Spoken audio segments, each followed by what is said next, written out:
Actually അങ്ങനത്തെ ഒരു complete ഇടിപ്പടം എന്ന് പറയാൻ പറ്റില്ല. അതൊരു ഫാമിലിക്ക് ഇഷ്ടപ്പെടുന്ന പോലത്തെ ഒരു ഇടിപ്പടമാണ്. അത് ബോക്സിംഗ് ആണത്. എനിക്ക് തോന്നുന്നത് ഒരുപാട് യങ്സ്റ്റേഴ്സിനും ടീനേജേഴ്സിനും ഒക്കെ ബോക്സിംഗ് എന്ന് പറയുന്ന സ്പോർട്ടിലേക്ക് ഇൻട്രസ്റ്റ് കൊണ്ടുവരാൻ സാധിക്കും ഈ പടം കണ്ടു കഴിഞ്ഞാൽ. എല്ലാ ഏജ് ഗ്രൂപ്പും ഒരേപോലെ ഇഷ്ടപ്പെടുന്ന ഒരു സിനിമയായിരിക്കും. നമ്മൾ സാധാരണ ഇപ്പോൾ ഒരു ആക്ഷൻ പടം എന്ന് പറയുമ്പോൾ യങ്സ്റ്റേഴ്സിനെയാണ് കൂടുതൽ ഇഷ്ടപ്പെടുത്തുന്നത് എന്നൊക്കെ പറയുന്നത്. പക്ഷേ ഇത് അങ്ങനത്തെ ഒരു സിനിമയല്ല. ഇതൊരു മിക്സ്ചർ ഓഫ് എല്ലാ ജോണറുമാണ്. ചേച്ചി എങ്ങനെയുണ്ട് പടം? അല്ല സോറി, എങ്ങനെയുണ്ട്? പേര് പറയാം. എങ്ങനെയുണ്ട്? ആണോ? ഇടി മാത്രമേ ഉള്ളൂ അതോ?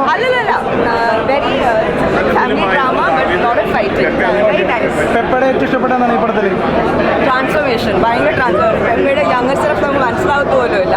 ആൻഡ് ഓൾസോ ഈ സിനിമയിൽ എബി വാടക്കിന് അഭിനയിച്ചിട്ടുണ്ട്.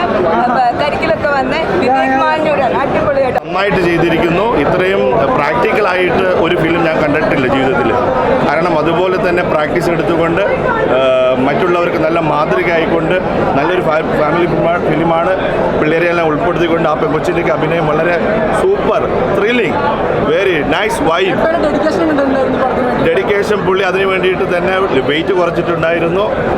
പുള്ളി ബോഡി ബിൽഡിങ് നന്നായിട്ട് ചെയ്തു. 20 കിലോയോളം പുള്ളി കുറച്ചിട്ടുണ്ട്. അതുപോലെ തന്നെ പുള്ളി ജീവിതത്തിൽ അത് പ്രാക്ടീസ് ചെയ്തു, അല്ലാതെ സിനിമയ്ക്ക് വേണ്ടി മാത്രം അഭിനയിച്ചതല്ല.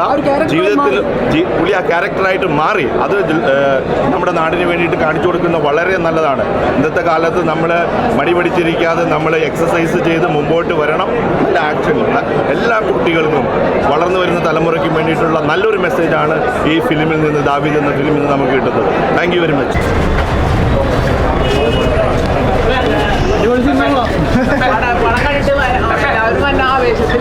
ആവേശം അതാണല്ലോ നമുക്ക് വേണ്ടത്.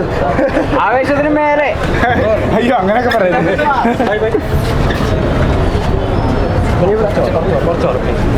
അടിപൊളി പടമാണ്.